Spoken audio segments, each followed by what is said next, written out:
crushing up them greens.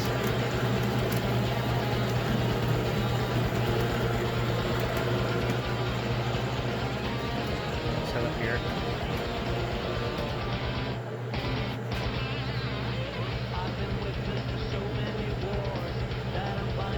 Hey everybody, Mainebrewguy here with Matt and Brewing. We're doing a collab brew day today via Zoom, and we're both off today and decided to brew a New Zealand Pilsner. I'm getting ready to crush the grains. You already crushed your grains? I just did, yes. Okay. Just got done doing that. It looks How's your pretty water? good. I was worried a little bit about the torrefied wheat. But I'm moving it around in here. It looks pretty good. Good. Yeah. It's at least broken in half, right? I don't know if I can get that close up there. Let's see. Yeah, it's spilling it. Yeah, that's a good crush. Yeah, looks like 45. Yeah, probably pretty close to where I'm at. Yeah, I mean, I don't see any full kernels in there. I don't actually see torrefied wheat, so I assume it worked. Yeah. I think 35 is the proper crush for wheat kernels anyway, but I guess they come in different sizes. But yeah. I mean, it's pretty good. I can't tell if it didn't crush them or not. I can't tell. So yeah, I guess we'll find out. I mean, it's only what, a pound? I think in my case it was a little less than a pound. So yeah, it's probably not going to make a huge difference, right? No, might make a small efficiency hit, but I doubt it. This is a lower risk though. What are we at? We're at something like 10 pounds total. Yeah. So yeah. So how's your starter? What's that? How's your starter turn out? Is it looking like it's doing something for you? Oh, nice. Really? Is that's from what I sent you? Yeah. That's awesome. I guess it worked. It worked. It was pretty hot though when it got here. I was kind of concerned. Yeah. So I used 2 of those gel packs that I usually get when I order stuff from More Beer. They seem to work good when they send me yeast, and that's a 2-day shipping. In your case, it was a day. So hopefully, when it got to you, it wasn't warm for too long. Well, the problem is they stuck it in a black mailbox. Ugh. Oh shit! I was recording on my phone the whole time. Oh well, I'll have a lot of editing to do.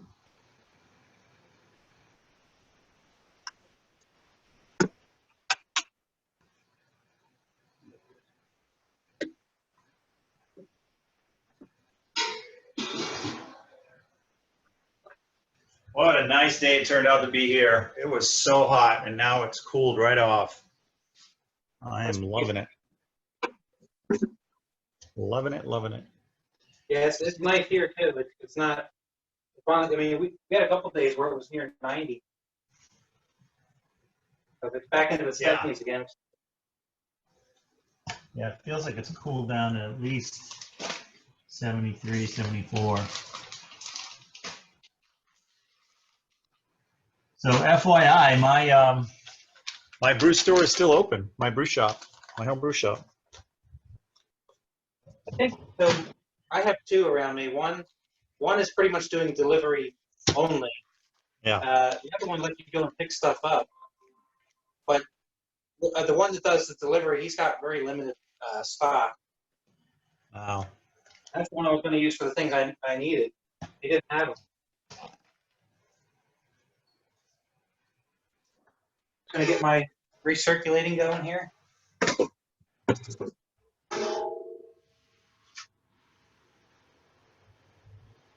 That's what I was afraid of. Why, you're a little low? No, I'm a little high. Really? I'm right on the money. Yeah, no, well, no, I'm on the money, but the problem is my HLT is still high, so it's gonna. Oh yeah, see that's where I have a little secret weapon. So now I'm gonna go ahead and open the valve for the expansion tank for more RO water, which will drop my temperature. Yep, that's what I'm gonna have to do. I'm gonna have to add a little bit of cold water. Yeah. So that brings me down pretty quick, and then I can start recirculating. Yeah, that's exactly what I'm going to do. Normally, I compromise with you just for the hell of it to see what would happen. Because normally I'm a little bit low and I let it rise. So instead, I did the strike water a little higher than I normally do. It mashed at the right temperature, but the problem now is the HLT's too high. So Yep. That's why I do this the way I do it, so that I can hit my temp and then start recirculating fairly quickly. Yeah, I'm right on the money. 148. yeah, mine is too. Mine is 148, but I don't want it to go any higher.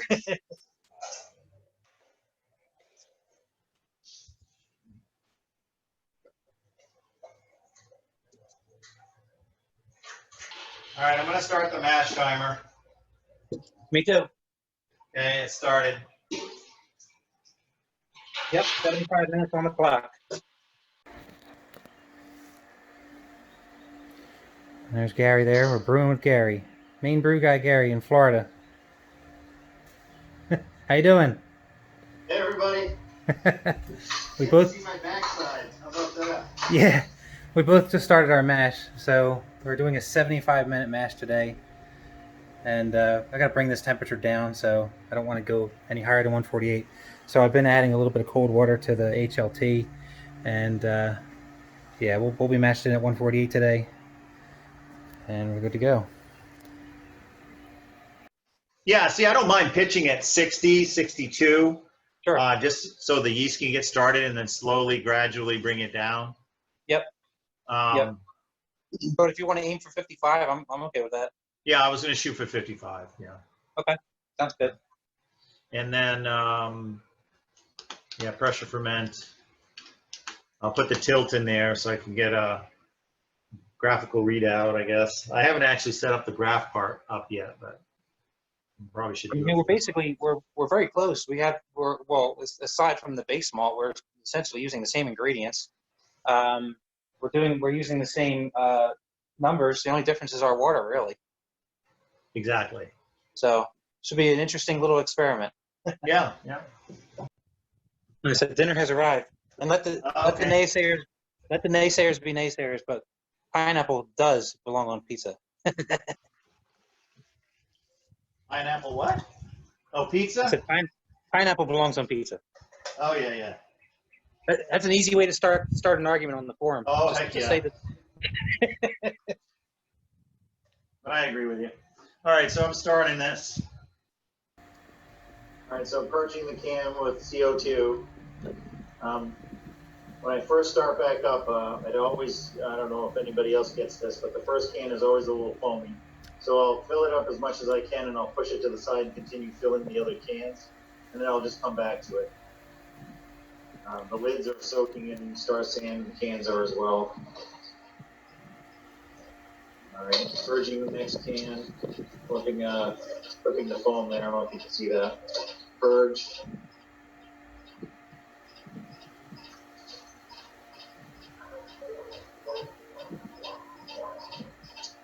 Uh-oh, my dog's loose.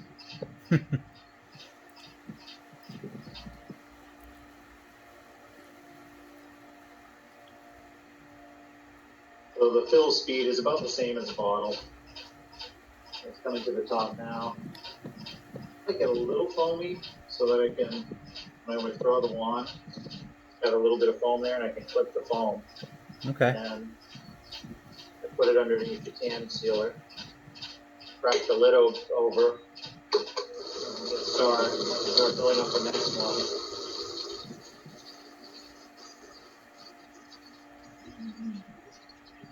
Yeah, Raise nice. my hand up for not having a crank over there. Yeah. Oh, look, you got a nice smooth process going there.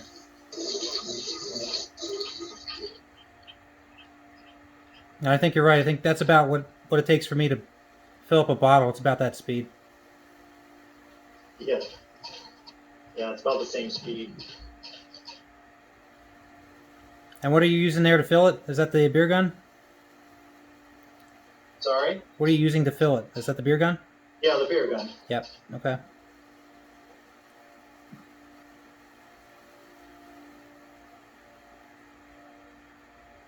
So I still have that first can I started with that I can come back to after I fill this next one. So same thing, withdraw the wand, like you would filling a bottle. And a cap on foam, same thing, just pull the foam over. I don't know if you can see that at all. Yeah. And when you seal it, a little bit spills out, and I know that I'm super full, which you guys don't like. That's okay. Just got to be prepared. But it's the only way to know I got all the oxygen out, and it's not gonna, Yeah. No, it looks good. oxidize on me. Yeah, thank you for sharing. I always wanted to see how this process goes, so that's pretty cool.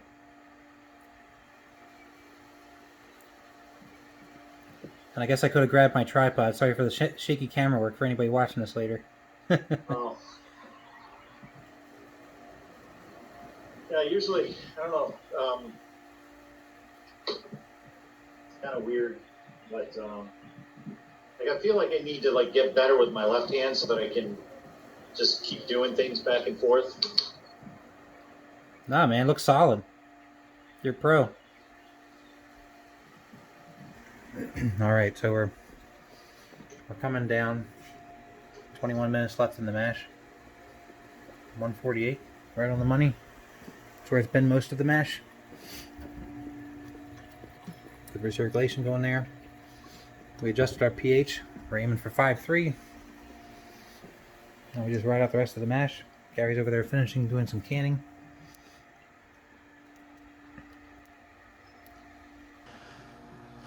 All right, Wally.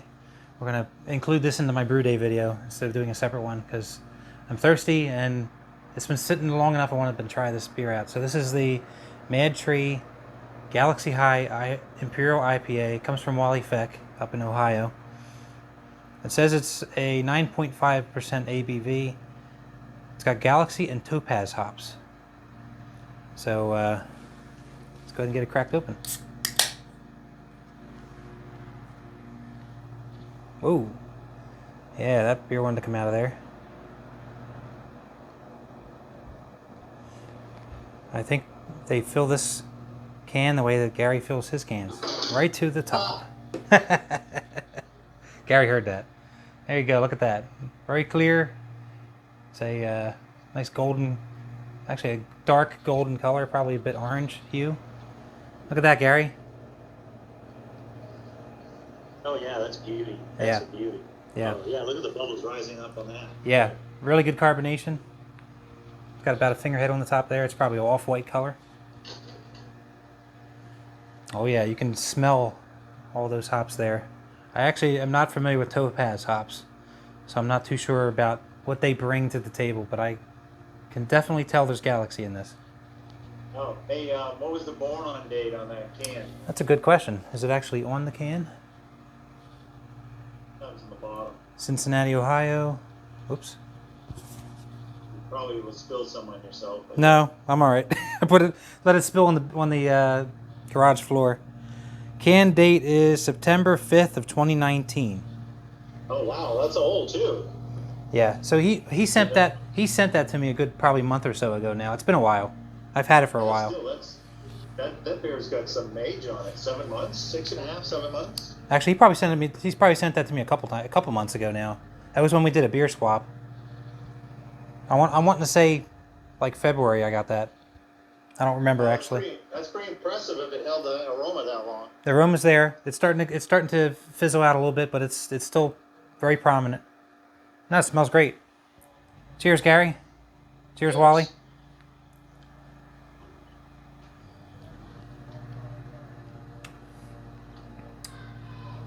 Oh yeah, that's nice.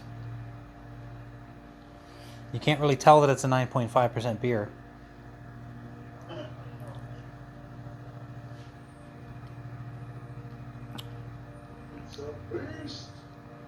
It is, and you know what? It's Mike Dean sessionable too.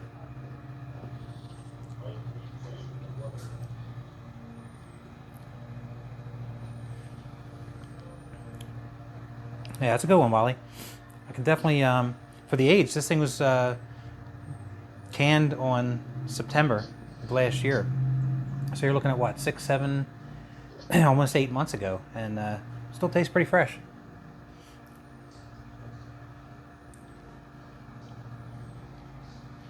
Thanks, Wally. I'm going to go easy on this and finish my dinner. All right, so we got the HLT at 170. We'll go ahead and show you guys.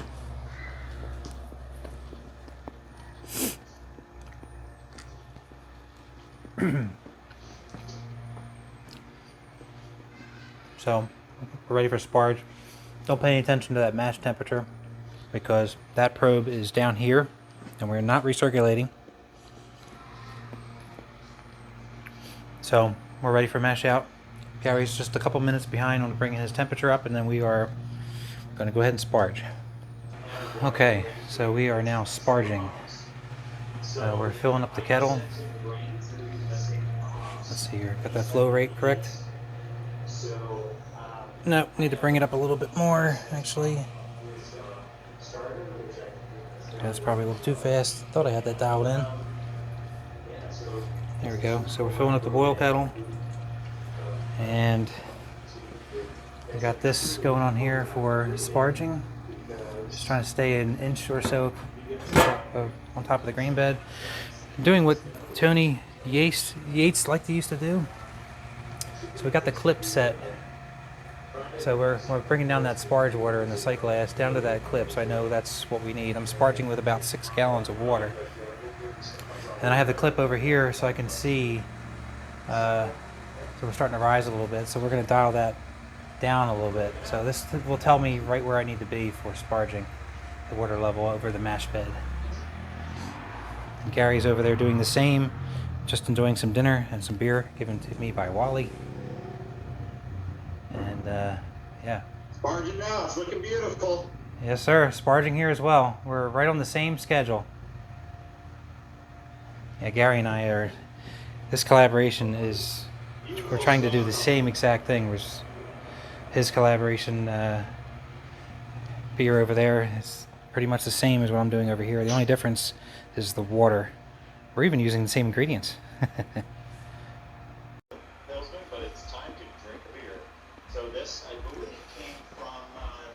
So I'm trying to bring up that kettle as we're filling it. I'm trying to collect almost 8 gallons I need to collect here. So just finishing up the sparge. And Gary's over there reviewing a beer.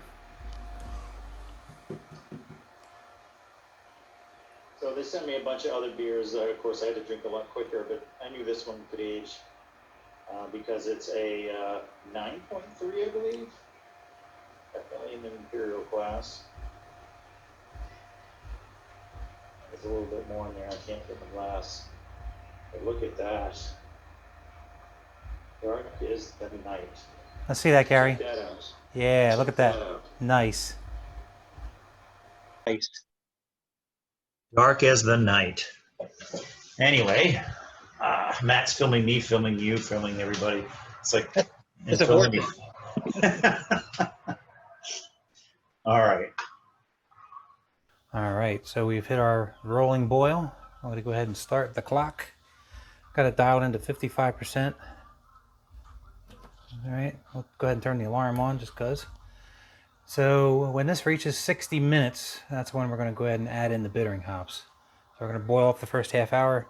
90-minute boil because of all the Pilsner malt in this. There's almost 9 pounds of Pilsner in here. And Gary is right behind me. He's very close to the boil mark as well. Yeah, I'm heating up a little more beer than you are. Yes, sir. I'm aiming for 5.5 in my fermenter. You're doing 6.5. Yeah, well, yeah, I don't get 6.5 in the fermenter, but it's more like 6. I get a lot of loss in the lines and stuff. Okay. Yeah. And we're also cooling down a sample here for the pH. So yeah, we're about there. So I'm gonna go ahead and check that. I'm at a boil. Excellent. So yeah, you're literally like a minute or two behind me. Great. For 539. So this is of the post mash pre-boil or at the boil stage. So Gary's matching that. We're gonna be right at the same numbers here. So we are now about 9 minutes in, so again I need to get down to 60 before we can start adding any hops. I'm still 5.6. Like I said, I'm temperature correcting, so I'm going to go ahead and adjust. I'd like to see 5.4. 5.4 in the kettle. Yeah. Take a look at my screen, sir. I don't know if you can read it. Are you 5.4? 5.4 on the nose. All right. So I'll bring mine down to yours, and then we'll have the same pH. That's amazing. All right, cool.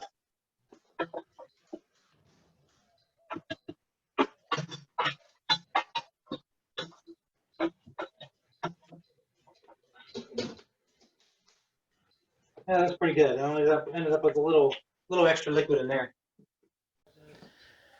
So we did oversparge a little bit, and we have probably, I don't know, a little less than a gallon probably left at the bottom of that, because the water level is just at the false bottom. So that's about a gallon, a little less than a gallon. Me and Gary were too busy bullshitting, and I just lost track of time a little bit. What's he doing out there? I guess he's doing the same thing, cleaning his mash tun. We're right at the same step, pretty much right on the money, same time frame. I think we're within 5 minutes of each other, brew day wise. All right, 60 minutes on the clock.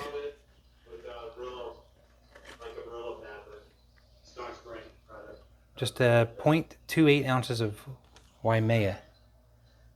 Very small amount, doesn't take much. A very strong hop. 20 seconds away. Nice. I just dropped mine. Okay. Bombs away. Nice. Such a clean mash that I could probably just get away with star sanding it, because, you know, the mash still looks it's clean. I just rinsed it out. It's fine.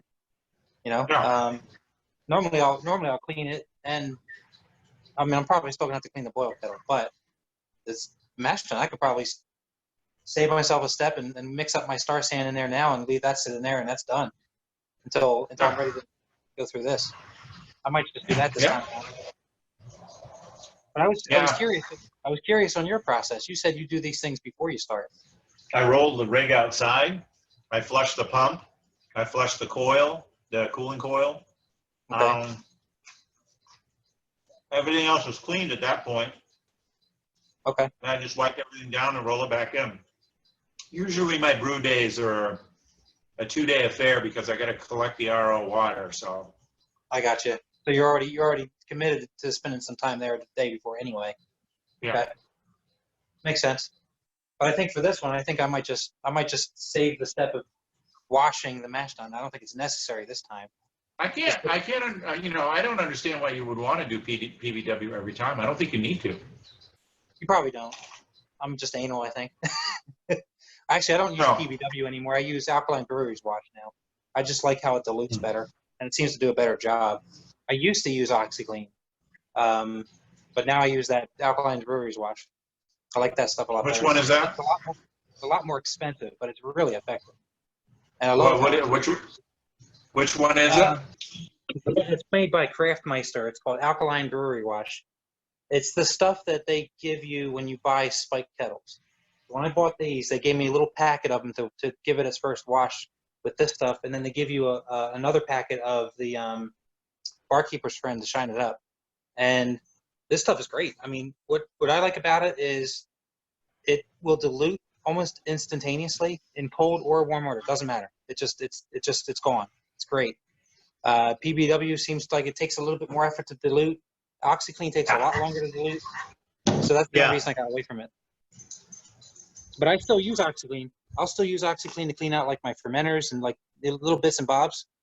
Yeah. I have no problem using it for everything else.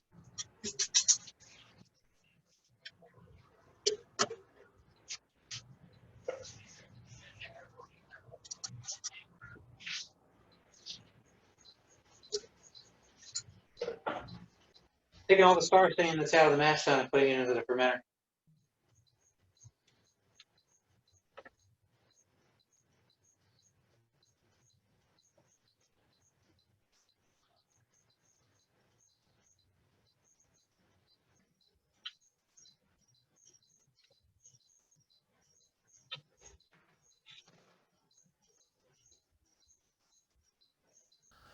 All right, 15 minutes on the clock. It's time to add in our Orflock tablet and yeast nutrient. Boom.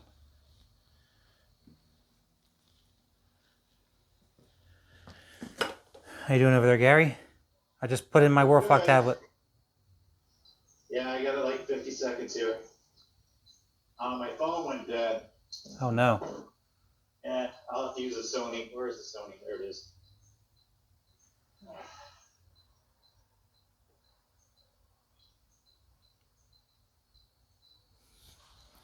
All right, I have to switch to the Sony. Ran out of juice. All right, so we got everything cleaned out. I got the HLT cleaned out, rinsed out, dried out.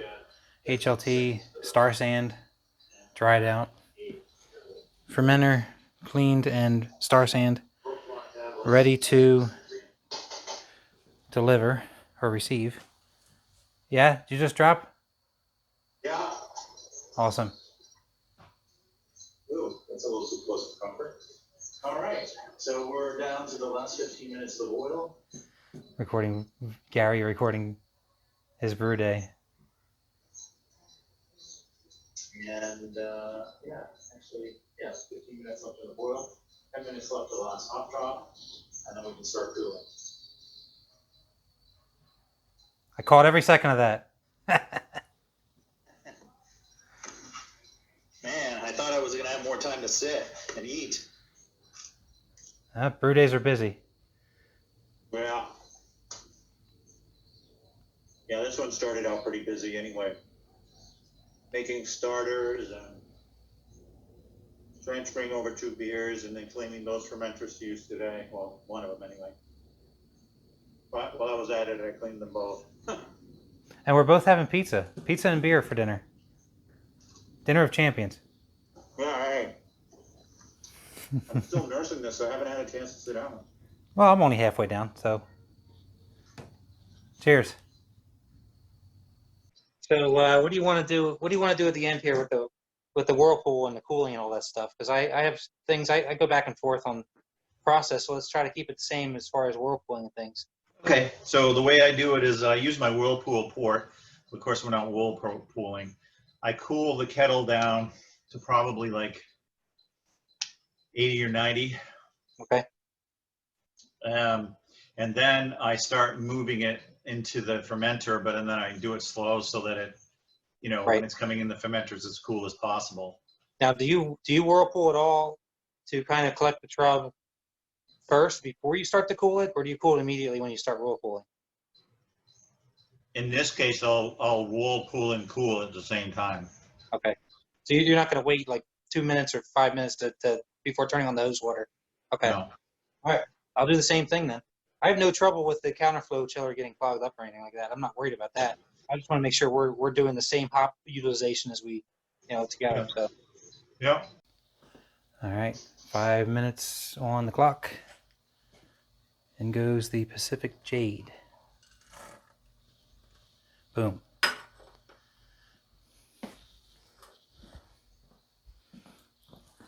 All right, Gary. Pacific Jade bombs away. Okay, you got like 40 seconds. All right. I tell you what, couldn't get any closer than collaborating on this than we are doing right now. We're literally within a minute of each other on our step. Let's play now. Okay, 45 seconds.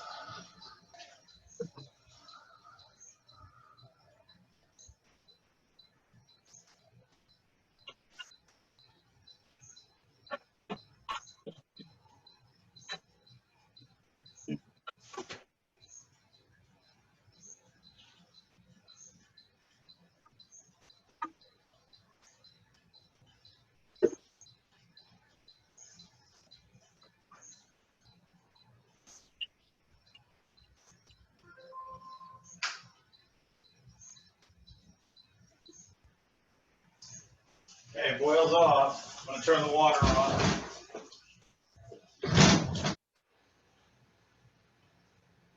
And it started cooling. Yeah, I'm going to be about 5 minutes behind you because I just thought about it. I didn't sanitize the chiller, so now it's sanitizing. So geez, I probably should have said that. I didn't even do think about that. I do that at 5 minutes left in the boil. Oh, okay. Yeah, So I didn't- recirculate while it's I guess still I could've done boiling. that. Yeah, I guess I could have done that. Well, we're 5 minutes off then. 'Cause I Okay. figure I'll let it go through the chiller for 5 minutes, and I'll turn on the water. And the reason why I do that is because the boil is done, but when you start recirculating, you're blowing bubbles in there at first. It's true. It's going blub, blub, blub, blub, blub, blub for about the first like 30 seconds. Well, that's why I do it slowly. I don't open it wide away when I do that. So if it did any of that, it's very slow. It's not what you just described. It's not that bad. Well, it doesn't matter because it doesn't matter if all the air goes in at once or slowly over 5 minutes. You're adding air after the boil. Hot side aeration.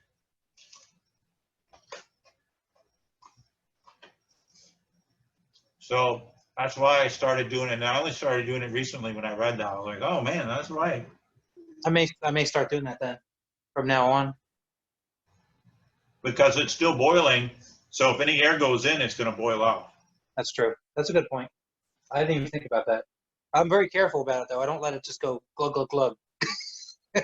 So Yeah. I hope that helps some. But All right, so we are now chilling in the kettle while we're whirlpooling. We didn't actually do a real whirlpool. We chilled immediately. Gary and I were doing the same thing. I've probably been going at this for a good 3-4 minutes, and it's already down to 145. So it's chilling pretty quickly. And just got the groundwater today. No ice water, so this should bring it down pretty good. It's not terribly hot here. It's like, or it's not real cold water either, but it's like 70. So the groundwater's still decent. I don't need the ice yet. So yeah, we're wrapping this up. Did you pull your sample yet? I'm about to, actually. Okay. I'm reading 1052, which means 13 and a half is 10:53. 1053. Yeah. So we're close. We're close. Okay. We went over, right? We were supposed to be at 10:49. We went a little over. Hey, we both went over. Yeah. We're too efficient, Gary. That's a good problem to have. All right, we are now going into the fermenter. We got 1052. We were aiming for 1048 or 1049, I believe. So we're a little over.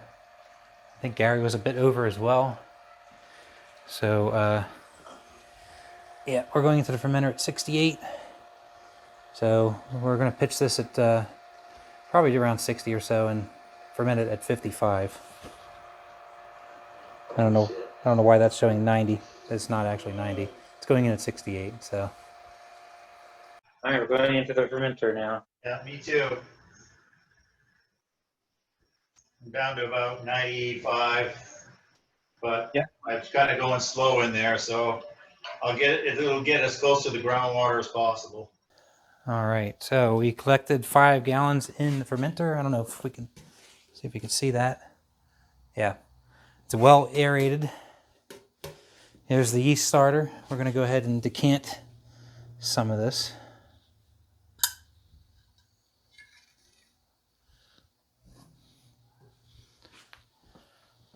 All right, decanted most of that starter.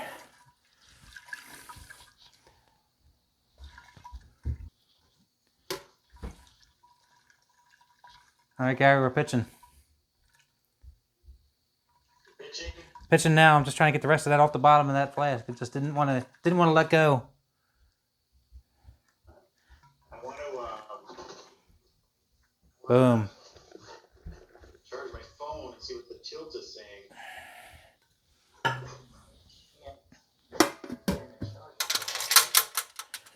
I don't think I'm going to need a blow off. No, probably not. So I'm just going to go ahead and get a airlock on there.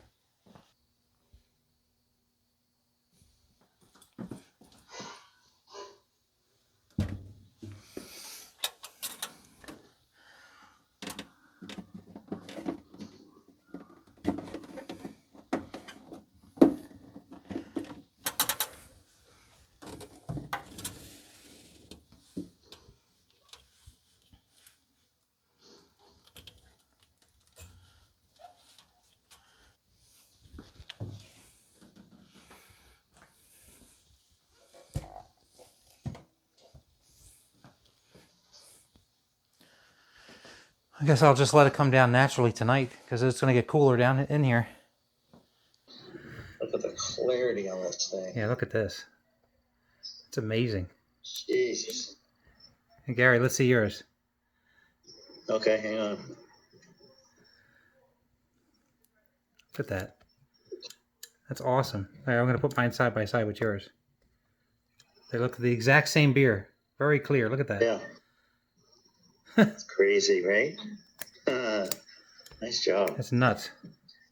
Actually, I put it on camera. If you go back through the shit ton of my videos way to the back, you'll see where I'm recording. I'm like, this is a wheat beer, and half of the beer was clear in the glass fermenter, like clear wheat beer, and then the bottom half was like this. Yeah. And as time went on, I would take more and more pictures of it, and it would just drop more and more clear, and I didn't know how the hell is this beer going clear on me. And then I found out later it's torrefied wheat will clear a beer out. That's awesome. I may have to use it again. I've never used it before, so Yeah, you can see it and right there. I it's- mean, proof is right there. I mean, that normally when you take a sample right after the brew day, it doesn't clear out that fast. Right. So it's amazing. Yeah. And just imagine you put gelatin on top of this. I think it's going to be like. Yeah, I may not have to. If you cold crash this Yeah. for two, it may come completely clear. And the nice thing about torf like wheat is it helps with the head retention, so it should have a nice head. That and the carapils. That and the carabels, yeah. Good. It's a nice, simple recipe. So let's see what Yeah. happens. Yeah, absolutely. I'll be interested to know if you get any activity tomorrow.